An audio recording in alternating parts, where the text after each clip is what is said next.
Batuk lama nggak beres-beres ternyata gara-gara adenoid. Asal teman-teman tahu nih, adenoid itu adalah amandel yang ada di pangkal hidung. Kondisi peradangan di pangkal hidung ini seringkali dalam tanda petik sering terabaikan karena lokasinya yang sulit untuk dilakukan pemeriksaan. Apabila kita lakukan pemeriksaan semuanya udah beres, batuk tapi nggak beres-beres, udah diperiksa foto ronsen paru, udah diperiksa tenggorokannya sudah aman. Biasanya juga kita lakukan pemeriksaan foto ronsen waters, yaitu melihat rongga sinusnya, dan pemeriksaan skala lateral atau difoto dari samping untuk melihat besar tidaknya adenoid.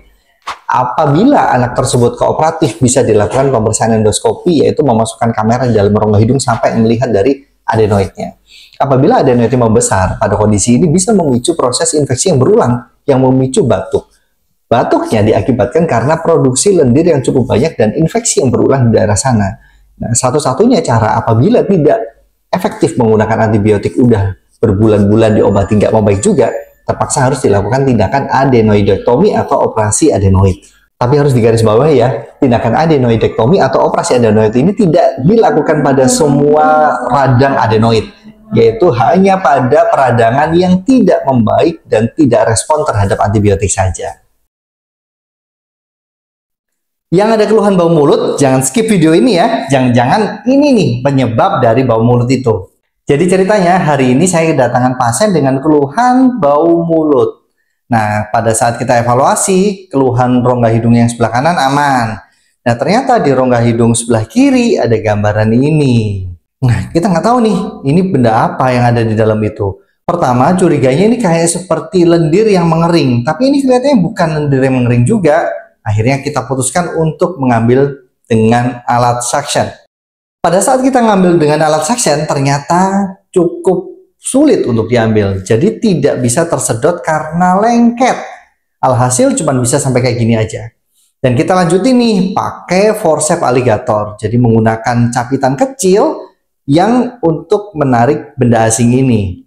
Pada saat benda asing hidung itu kita coba tarik, ternyata ada tahanan. Ada perlengketan, cukup lengket, dan coba kita tarik. Nah, akhirnya berhasil. Ternyata tidak sengaja ada kapas yang masuk di dalam rongga hidung. Padahal pasien ini tidak ada keluhan apapun, tidak ada riwayat membersihkan hidung, bahkan memasukkan sesuatu apapun ke rongga hidung. Jadi ini kejadian secara tidak sengaja.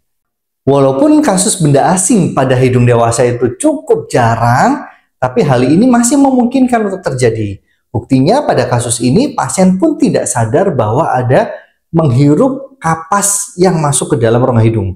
Jadi dia tidak sadar adanya benda asing ini.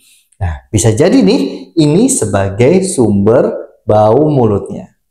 Jadi kalian yang ada keluhan bau mulut, bisa jadi nih ada keluhan-keluhan yang mungkin tidak diketahui.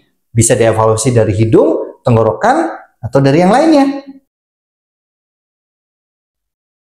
Ayah bunda wajib tahu informasi ini kalau nggak pingin gendang telinga anaknya berlobang kayak gini nih. Jadi ceritanya seorang ibu membawa anaknya dengan keluhan telinganya keluar darah akibat tertusuk cotton bud. Awal ceritanya ibunya itu membersihkan kotoran telinga anak tersebut. Tapi di luar dugaan nih, ada kejadian cotton bud tersebut kesenggol oleh adiknya yang akibatnya masuk lebih dalam dan menusuk gendang telinganya. Pada saat kita lakukan pemeriksaan, ini adalah gambaran dari gendang telinga anak tersebut dengan gambaran yang normal. Ini telinga yang sebelah kiri. Gendang telinganya normal, masih tampak tulang pendengaran dan pantulan cahaya yang secara bagus. Nah, ini adalah gambaran dari gendang telinga yang berlobang karena tertusuk cotton bud tersebut.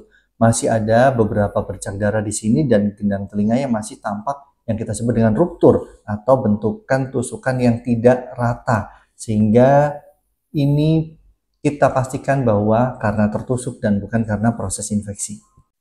Pada kondisi ini nanti pasien dilarang untuk kemasukan air sampai dipastikan gendang telinganya bisa tertutup kembali. Ya betul, gendang telinga masih bisa ketutup kembali, tapi disarankan untuk dievaluasi antara 2 minggu atau 1 bulan lagi dicek oleh dokter. Dari sini kita bisa mendapatkan pelajaran bahwa kalau misalkan membersihkan kotoran telinga, itu disarankan memang ke dokter aja. Apalagi dengan kejadian yang di luar dugaan, yaitu karena ketusukan cotton bud. Semoga sehat semua ya.